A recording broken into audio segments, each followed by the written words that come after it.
Very good morning दोस्तों, welcome back to my YouTube channel. तो हम लोग आज लीनियर अलजेब्रा का एक काफ़ी ज़्यादा important topic system of linear equation learn करने वाले हैं, जो आईआईटी जेई और IIT JEE CSI NET GATE के इम्पोर्टेंट से काफ़ी ज़्यादा इम्पॉर्टेंट है। इसमें हमेशा से ही एक क्वेश्चन आया है, तो दोस्तों आराम से इसको ठंडे दिमाग से समझने की कोशिश कीजिएगा। मैं समझाने के बाद, थ्योरी के बाद आपको एक बहुत ही ज़्यादा अच्छा एक शॉर्ट ट्रिक्स देने वाला हूँ। तो पहले देखिए, सिस्टम ऑफ लीनियर इक्वेशन दो टाइप का होता है, होमोजीनियस सिस्टम और non homogeneous system of equation. तो ये मैंने लिया है system of equation, homogeneous system of equation. तो दोस्तों ये देखिए, ये मैंने लिखा है कि x equals to B, if b equals to zero तो ये होमोजीनियस सिस्टम हो जाएगा। If b is non zero then it should be non homogeneous system of equation. हम लोग आगे में लर्न करेंगे कि एक्चुअली ये जो बेस फील्ड होता है, यहाँ पे फील्ड हमारा आर भी हो सकता था, सी भी हो सकता था, जेड पी है ना, या फिर सेट ऑफ रेशनल नंबर भी हो सकता था। तो जनरली हम लोग फील्ड आर पे हम बात करते हैं, उसके बाद हम लोग जनरलाइज करेंगे हायर जेड पी और क्यू आर सी वगैरह पे। ओके, देखिए homogeneous system of linear equation ये है हमारे पास। इसके पास क्या है कि हम लोग ये चेक करना चाहते हैं कि सॉल्यूशन एग्जिस्ट करता है या नहीं करता है। अगर सॉल्यूशन एग्जिस्ट करता है तो ये ट्रिवियल होगा, नॉन ट्रिवियल होगा, या कैसा किस टाइप का होगा, यूनिक, इनफाइनाइटली, नो सॉल्यूशन। तो पहले आपको ये याद रखना है कि every homogeneous system of equation has always a solution. तो सॉल्यूशन ऑलवेज एग्जिस्ट करेगा होमोजीनियस सिस्टम ऑफ इक्वेशन की कॉरेस्पॉन्ड। अब सॉल्यूशन एग्जिस्ट करेगा तो क्या हो सकता है, अभी हम रियल फील्ड पे बात कर रहे हैं तो इसके कोरेस्पॉन्ड आपको हमेशा ही याद रखना है, या तो ये यूनिक सॉल्यूशंस देगा या इनफाइनाइटली मेनी सॉल्यूशंस देगा। हम लोग जब डिफरेंट फील्ड पे बात करेंगे जेडपी पे, तो वहाँ पे आप लोग देखेंगे कि हो सकता है फाइनाइटली मेनी भी एग्जिस्ट करे, बट एटलीस्ट टू हमेशा एग्जिस्ट करेगा। ओके, थैंक यू दोस्तों।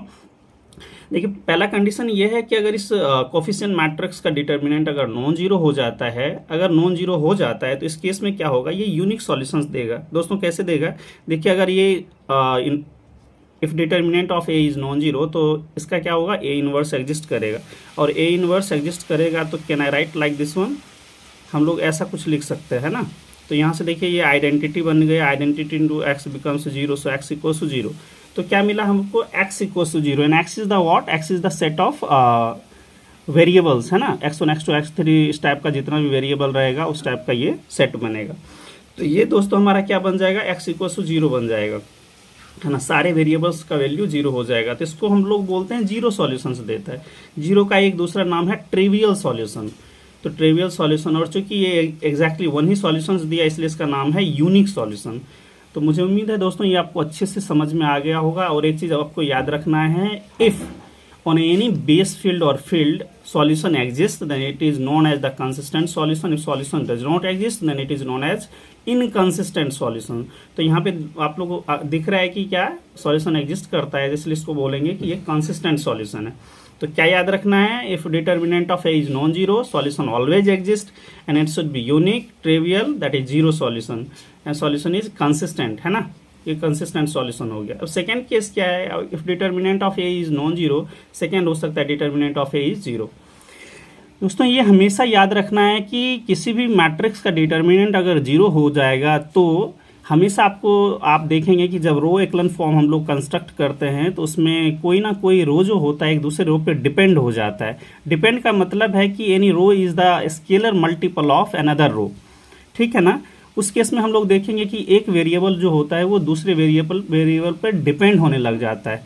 तो उस केस में हम लोग देखेंगे, क्वेश्चन के माध्यम से मैं इसको आपको अच्छे से कोशिश करूंगा कि समझ में आ जाए। देखिए डिटर्मिनेंट ऑफ ए इज अगर जीरो होता है तो इस केस में क्या होगा, इनफाइनाइटली मेनी सॉल्यूशंस एग्जिस्ट करेगा और नॉन ट्रिवियल सॉल्यूशंस होगा, ठीक है ना। इसको बोलते हैं नॉन जीरो सॉल्यूशन, और चूंकि सॉल्यूशन एग्जिस्ट करता है तो इसको बोलेंगे कंसिस्टेंट सॉल्यूशन। ये मैंने बातें करा नॉन जीरो या non trivial solutions. X is non zero, x is non zero का मतलब है कि at least one x eyes, that means एक वेरिएबल जो होगा वो क्या रहेगा, नॉन जीरो रहेगा।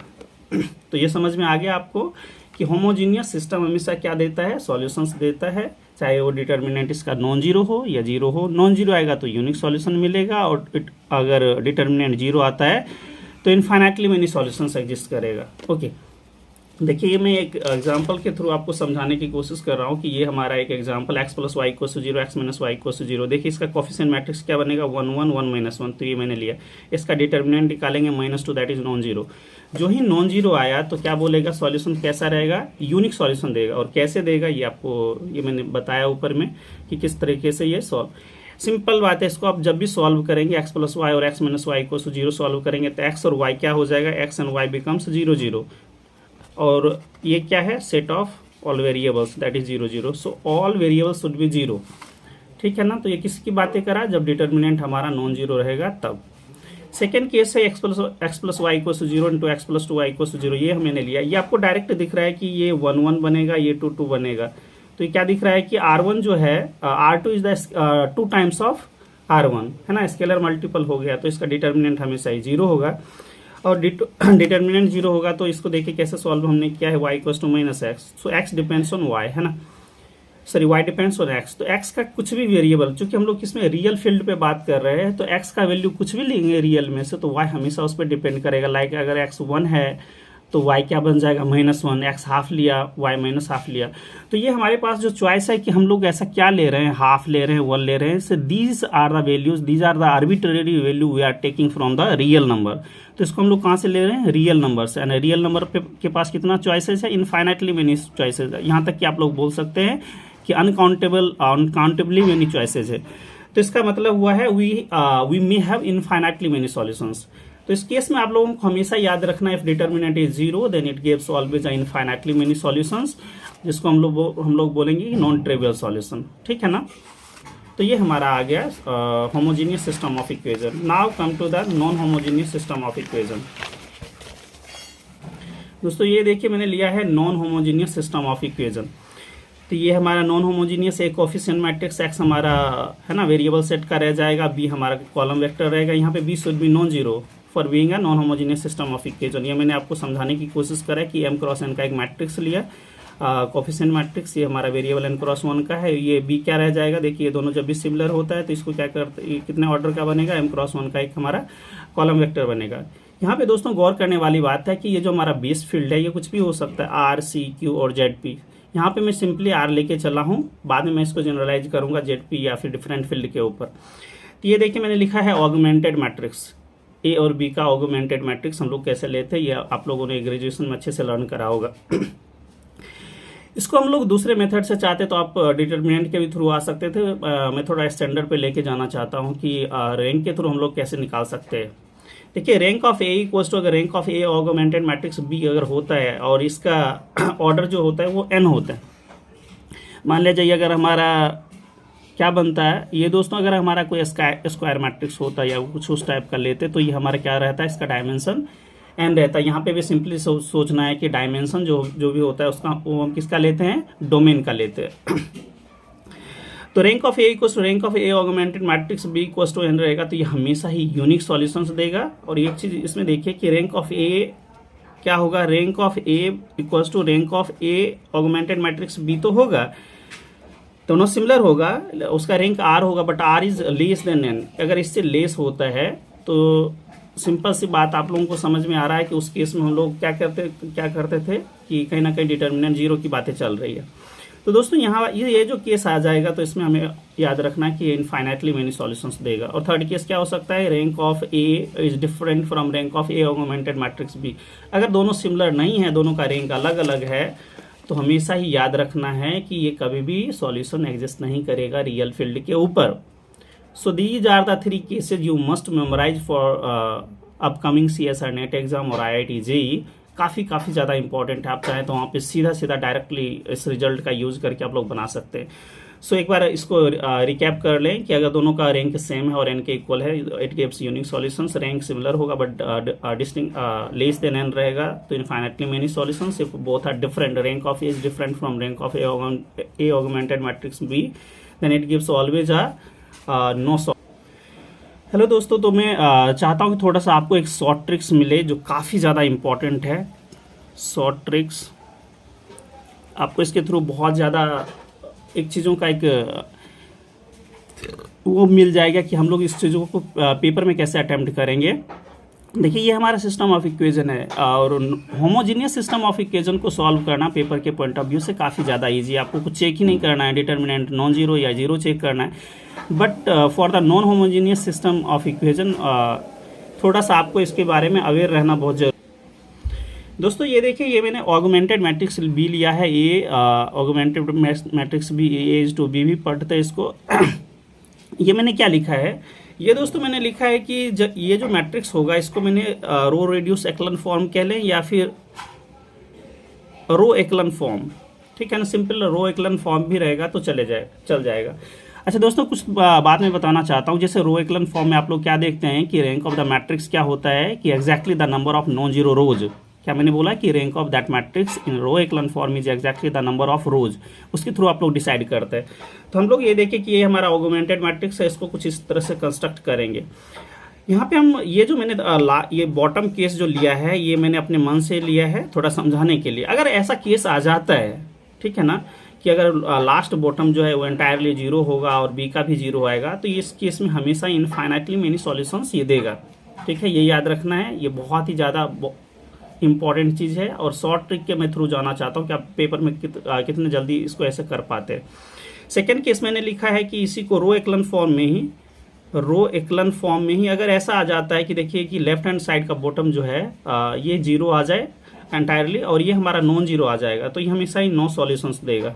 अब आपके मन में आ रहा होगा कि पता नहीं चीज़ें कैसे हो रही है ना, how does it look like. तो मैं आपको क्वेश्चन के थ्रू आपको समझाने की कोशिश करूंगा कि ये कैसा होता है। Now we can have the third case क्या हो सकता है कि देखिए इसको ये ऑगमेंटेड मैट्रिक्स को चाहे तो आप रो एक्लन फॉर्म में ट्रांसफॉर्म कर सकते हैं यूजिंग द लीनियर ट्रांसफॉर्मेशन। और हम लोग चेक करेंगे यहाँ पे determinant of A is non zero आ जाता है तो सिंपली यूनिक सॉल्यूशंस देगा, आपको इसको चेक करने की जरूरत नहीं पड़ेगी, ठीक है ना।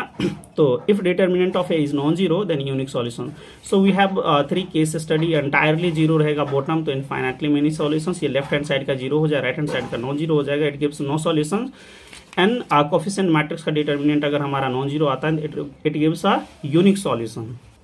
चलो दोस्तों, एक चीज़ मैं समझाना चाह रहा था कि जैसे हमारा अगर बेस फील्ड अगर field is different from real number तो it can have finitely many solutions. जो हम लोग उसमें लर्न करा कि यूनिक सॉल्यूशन और इनफाइनाइटली मेनी सॉल्यूशंस के बियॉन्ड भी हमारा कुछ फाइनाइटली मेनी सॉल्यूशंस एग्जिस्ट करता है, बट एटलीस्ट 2 तो जरूर ही होगा।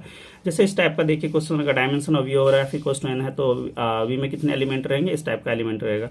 ये मैंने आपको सिंपल समझाने की कोशिश कराई कि टी जो है हमारे पास एक एल टी है, यहाँ पे for every B belongs to W we must have at least T inverse B equals to क्या लिख सकते हैं, टी इनवर्स बी जो होगा इस टाइप से हमारा एग्जिस्ट करेगा, ठीक है ना। और ये मैंने आपको समझाने की कोशिश करा है कि कर्नल ऑफ टी जो है सॉल्यूशन सेट कैसे एग्जिस्ट करता है। तो यहाँ से आप फाइनली ये देख लें कि ये वाला टर्म्स आएगा, सॉल्यूशन सेट जो बनेगा वो टी इनवर्स बी का इस टाइप से हम लेंगे, number of element in the kernel of T या सॉल्यूशन सेट जो है, तो ये हो जाएगा हमारा फील्ड होगा, उस पर नलिटी ऑफ टी लिखा गया है। दोस्तों इसके बारे में थोड़ा सा अवेयर हो जाए कि आप लोग रैंक नलिटी थ्योरम के थ्रू क्या जानते हैं कि rank of T plus nullity of T क्या होता है, डायमेंशन ऑफ डोमेन होता है, डायमेंशन ऑफ डोमेन जिसको हम बोलते हैं डायमेंशन ऑफ कॉलम स्पेस, ठीक है ना। देखिए एक मैंने क्वेश्चंस लिया है, यहाँ से बोलता है कि ए हमारा 3x5 का मैट्रिक्स है और rank of A equals to 3 है। तो ये मैंने ऐसा कंस्ट्रक्ट का T must going from R जो भी फील्ड रहेगा फील्ड पे पावर 5 टू फील्ड पे पावर 3 और मैंने फील्ड इक्वल्स टू Z3 लिखा है। तो देखिए इसका नंबर ऑफ सॉल्यूशंस कितना बनेगा, ये बनेगा सॉल्यूशन सेट, फील्ड जो भी रहेगा हमारे पास फील्ड पे पावर क्या लिखेंगे हम लोग, नलिटी ऑफ टी। और दोस्तों यहाँ पे नलिटी टू देखिए rank of T plus nullity of T equals to dimension of domain, dimension of domain कितना है 5 है। तो यहाँ नलिटी क्या बन जाएगा 5 माइनस रैंक ऑफ टी हमने कितना लिया है 3। सो देखिए 5 minus 3 becomes 2। Can I right. तो ये क्या बता Z3 टू दी पावर 2 और Z3 में आप लोगों को पता है कि Z3 में क्या क्या एलिमेंट्स रहता है 0 1 2 है ना। तो इसका ऑर्डर कितना हो गया 3, तो 3 पे पावर 2 बिकम्स 9। तो कितना हमारे पास बना सॉल्यूशन सेट में एग्जैक्टली हमारे पास 9 एलिमेंट बना, that is different from unique solution और इनफाइनाइटली मेनी सॉल्यूशन। तो यही मैं कहना चाह रहा था कि अगर हमारा डिफरेंट फील्ड है, ये क्या हमने फील्ड लिया Z3 है ना, ये हमारा फील्ड था। तो इस तरह से आप लोग ZP पे बातें करेंगे तो पता चलेगा आपको फाइनाइटली मेनी एग्जिस्ट करेगा, that is different from unique solution and infinitely many solution. दोस्तों अब एक क्वेश्चन जो ऐसा हमने लिया है that is very very important for both IIT JEE CS and net, ठीक है ना। हमेशा ही CS और नेट में क्वेश्चन आया है इससे, और IIT JEE का तो फेमस क्वेश्चन है, हमेशा यहाँ से आता ही आता है। दोस्तों मैंने एक क्वेश्चन लिया है कि x plus Y plus Z equals to 1, X plus K Y plus Z equals to 1, X plus Y plus K Z equals to 1. Now questions ask for which value of the K the system gives a unique solution, infinitely many solutions और no solutions.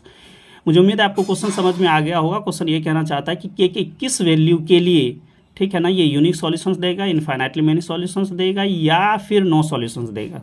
ठीक है. ये देखिए पहले तो working rule क्या रहेगा ये मैंने आपको बताया कि सबसे पहले हमको क्या लिखना है, ए ऑगमेंटेड मैट्रिक्स बी, है ना, हमने ऐसा लिख लिया. तो ऐसा लिख लिया. Now you have to use the row reduce. हम लोग क्या करेंगे, using the linear transformation, row reduce linear transformation के थ्रू इसको क्या करेंगे, हम लोग कंस्ट्रक्ट करने की कोशिश करेंगे कि ये रो एकलन फॉर्म में कंस्ट्रक्ट हो जाए, है ना. तो दोस्तों ये मैंने ये देखिए ये फॉर्म लाया है और लास्ट में हमको ये जो मिला है रो रिड्यूस्ड एकलन फॉर्म. सॉरी दोस्तों यहाँ पे आप रो रिड्यूस्ड नहीं कह सकते, रो एकलन फॉर्म लिखा है मैंने, कोई जरूरी नहीं था 1 वाला केस है, but non zero should be. तो ये देखिए हमारा नॉन जीरो है, ये इस टाइप का होना चाहिए, है ना, that should be non zero इस टाइप से, है ना. बॉटम जो हमारा बॉटम है उसको हम लोग क्या कोशिश करते हैं कि जीरो टाइप का बने. ओके. देखिए दोस्तों यहाँ से अब यही मैं आपको डिस्कस करना चाह रहा था कि इसके थ्रू आप लोग कैसे डिसाइड करेंगे आप लोग अगर यहाँ पे पहुंच जाते हैं. तो पहली बात तो ये देखिए दोस्तों, यूनिक सॉल्यूशन होने के लिए क्या होना चाहिए, इसका determinant should be non zero. तो पहले यहाँ से देख लीजिए कि अगर ये जीरो आ जाता तो इसका पूरा का पूरा डिटर्मिनेंट क्या कर देता, जीरो आ जाता है. तो यहाँ से आपको दिख रहा है कि that should be non zero. तो 2 प्लस के एंड 1 माइनस के शुड बी नॉन जीरो. तो दोस्तों यहाँ से दिख रहा है कि आपको के must be distinct from -2 and के इज डिस्टिंक्ट फ्रॉम 1. तो ये आपको यहाँ से मिल गया कि यूनिक सॉल्यूशंस तब एग्जिस्ट करेगा जब ये केस रहेगा. ठीक है. तो ये वाला केस आ गया हमारे पास. अब सेकेंड देखें यहाँ से कि ये वाला जो केस मैंने लाने की कोशिश करा है जीरो जीरो. दोस्तों अगर ये हमारा जीरो बन जाता है और ये अगर नॉन जीरो बन जाता है तो केस क्या होता है, ये देखिए बॉटम पॉइंट ऐसा बनेगा और यहाँ पे अगर नॉन जीरो बन जाएगा तो ये कैसा है, नो सॉल्यूशन का केस स्टडी है ना. तो यहाँ से देखिए अगर जीरो बन जाता है तो कब जीरो बनेगा, इसको पूरे को जीरो कर दीजिएगा. तो यहाँ से क्या बनेगा, के इक्वल्स टू -2 और के इक्वल्स टू 1. तो दोस्तों यहाँ से देखिए के इक्वल्स टू -2 और के इक्वल्स टू 1, है ना. इस पर तो ये जीरो आ गया लेफ्ट हैंड साइड में. इसमें देखिए के का वैल्यू 1 आएगा तो ये जीरो आ जाएगा. मतलब क्या कहना चाहता है कि के इक्वल्स टू जो हमारा -1 है वो उतना बड़ा इंपॉर्टेंट रोल प्ले करता है कि. तो दोस्तों ये देखिए सेकंड केस मैंने लिखा है नो सॉल्यूशंस के लिए क्या हो जाना चाहिए था, इसको जीरो बन जाना चाहिए था और इसको नॉन जीरो बन जाना चाहिए था. जब आप के का वैल्यू -2 डालेंगे तो बॉटम पॉइंट क्या बन जाएगा आपका, 0 0 0 बन जाएगा. और इस साइड में देखिए के इक्वल्स टू अगर आप -2 डालते हैं तो क्या हो जाएगा, -2 -1 बिकम्स 2 प्लस. तो यह दोस्तों 3 बन जाएगा, ये ऐसा केस रह जाएगा. तो ये क्या बन जाएगा, यहाँ पे जीरो इस साइड में बन गया नॉन जीरो. तो ये क्या देगा, नो सॉल्यूशन. तो दोस्तों ये देगा हमारा नो सॉल्यूशन. तो ये मैंने लिखा है कि के इक्वल्स टू -2 जो ये वाला जो केस आएगा उस पर ये देगा no solution. Now come to the infinitely many solution. So for the infinitely many solution हमको क्या चाहिए कि लास्ट वाला जो बॉटम है वो इंटायरली शुड बी जीरो, है ना. इधर भी चाहिए आपको जीरो. तो यहाँ से देख लीजिए इसके लिए क्या केस स्टडी होगा, तो इस सबको भी जीरो होना पड़ेगा और इसको भी जीरो होना पड़ेगा. तो ठीक है. तो यहाँ पे हम लोग क्या करेंगे, अगर के यहाँ से देखिए कि के का वैल्यू अगर मैं 1 रख देता हूँ तो इसको भी जीरो कर देगा और इसको भी जीरो कर देगा. सो के इक्वल्स टू 1 पे हमारा ये क्या बन गया, ये वाला जो हमारा केस स्टडी आया के इक्वल्स टू 1 पे आया. तो ये किसके लिए बनता है, इनफाइनाइटली मेनी सॉल्यूशंस के लिए बनता है. इनफाइनाइटली मेनी सॉल्यूशंस के लिए बनता है. ठीक है दोस्तों. तो ये मैंने आपको केस लिखा है कि यूनिक सॉल्यूशन इस पे एग्जिस्ट करेगा, नो सॉल्यूशंस इस पे और इनफाइनाइटली मेनी सॉल्यूशंस इस पे एग्जिस्ट करेगा. तो इससे आपको एक रफली आइडिया आ गया कि किसी भी क्वेश्चन के थ्रू अगर हमको पूछा जाता है कि डिफरेंट जो अननोन है उसके किस वैल्यू के लिए unique solution, no solution, infinitely many solutions देगा, तो आपका वर्किंग रूल ऐसा ही होना चाहिए. दोस्तों ये मैंने थोड़ा सा एडवांस नहीं करने की कोशिश करा है. आगे में हम लोग देखेंगे कि रैंक डिफरेंट लेंगे, 1 1 1 2 केस में जो सॉल्यूशन सेट होता है उसका डायमेंशन कैसे निकालते हैं और उसका अप्रोच क्या होता है, वो थोड़ा सा हम लोग हायर लेवल पे लेके जाने की कोशिश करेंगे. अदरवाइज अगर क्वेश्चन का लेवल देखें तो ऐसा ही रहता है और मुझे लगता है कि बहुत ईजी से अटैम्प्ट हो सकता है, ज़्यादा आपको फालतू का टेंशन लेने की ज़रूरत नहीं है. ठीक है दोस्तों. तो प्लीज़ अगर आप लोगों को समझ में आया हो तो एक बार आप लोग अच्छे से देख लें और आप लोग इसका चाहें तो स्क्रीनशॉट इसका मैं PDF अपलोड करवा दूंगा, तो वो आप लोग देख लेना. एक बात ज़रूर मैं कहना चाहता हूँ दोस्तों कि रियली काफ़ी ज़्यादा मेहनत करना पड़ता है। ये देखिए रात के टाइम में ये इसको कर रहा हूँ, तो प्लीज़ अपने दोस्तों को शेयर करें। और CSR net IIT JEE IIT JEM के जो भी स्टूडेंट्स होंगे उसके लिए तो काफ़ी ज़्यादा हेल्पफुल है, उसको उनको ज़रूर फॉरवर्ड करें। और सब्सक्राइब इसलिए बोल रहा हूँ करने के लिए कि जो इम्पोर्टेंट पॉइंट्स आ रहे हैं वो आपको एक अच्छे से ब्रीफली रिकैप हो जाएगा। तो इसके लिए मैं कह रहा हूँ। ठीक है दोस्तों, तो मिलते हैं अगले वीडियोज़ में और कुछ नए मज़ेदार और शॉर्ट ट्रिक्स लेके मैं आऊँगा जो आपके लिए रियली काफ़ी हेल्पफुल रहेगा। तब तक के लिए दोस्तों गुड बाय, मिलते हैं नेक्स्ट वीडियोज़ में। Thank you so much for watching.